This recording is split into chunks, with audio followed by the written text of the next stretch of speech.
شیطان کے جو حربے ہیں، جن حربوں سے وہ بنی آدم کو ودغلانے کی کوشش کرتا ہے، وسوسے ڈالنے کی کوشش کرتا ہے، ان حربوں میں سے ایک بڑا حربہ بے حیائی ہے، اپنی خواہش کی اندھا دھند پیروی کرنا۔ اللہ رب العالمین نے انسان میں کھانے پینے کی خواہش کی طرح اللہ نے جنسی خواہش بھی رکھی ہے، اور یہ فطری چیز ہے، اور جب اللہ نے یہ چیز انسان کے اندر رکھی ہے تو اللہ نے اس کو پورا کرنے کے جائز طریقے بھی رکھے ہیں۔ لیکن اللہ تعالیٰ بہت ناراض ہوتے ہیں اس بات پر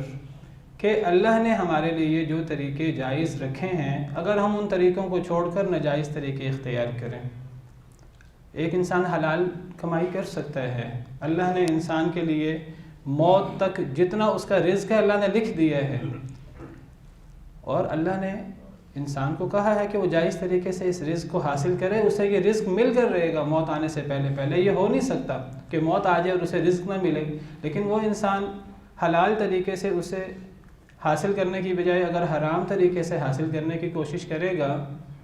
تو یہ کتنی بڑی کم بختی ہے، کتنی بڑی شقاوت ہے، کتنی بڑی اللہ کی نافرمانی ہے۔ اللہ نے جائز رستہ رکھا ہے، وہ ناجائز رستہ اختیار کرے۔ اسی طرح اللہ تعالیٰ نے جنسی خواہش پوری کرنے کا ایک بڑا بابرکت، بڑا ایک مقدس، ایک جائز طریقہ رکھا ہے نکاح کا، جو نبیوں کی سنت ہے، اور جو اس سے بے رغبتی کرتا ہے، اس سنت پر عمل نہیں کرتا خواہش ہونے کے باوجود، تو اس کا پھر نبیوں سے اور نبی کریم صلی اللہ علیہ وسلم سے کوئی تعلق نہیں ہے۔ حدیث مبارکہ میں ہے النکاح من سنتی فمن رغب عن سنتی فلیس منی۔ شیطان ودغلاتا ہے انسان کو کہ تم ناجائز طریقے سے اپنی خواہش پوری کرو،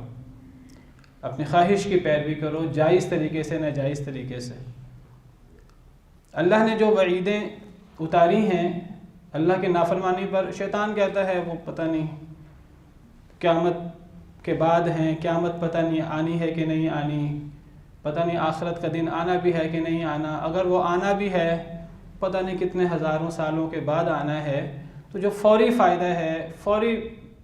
لذت ہے وہ حاصل کرو۔ یہ شیطان کا دھوکہ ہے بہت بڑا، جس میں شیطان لوگوں کو مبتلا کرتا ہے۔ الشیطان یعدکم الفقر ویأمرکم بالفحشاء، شیطان تمہیں فقر سے ڈراتا ہے اور تمہیں بے حیائی کا حکم دیتا ہے۔ یہ شیطان کا سب سے بڑے حربوں میں سے ایک حربہ، بے حیائی پر لوگوں کو ابھارنا۔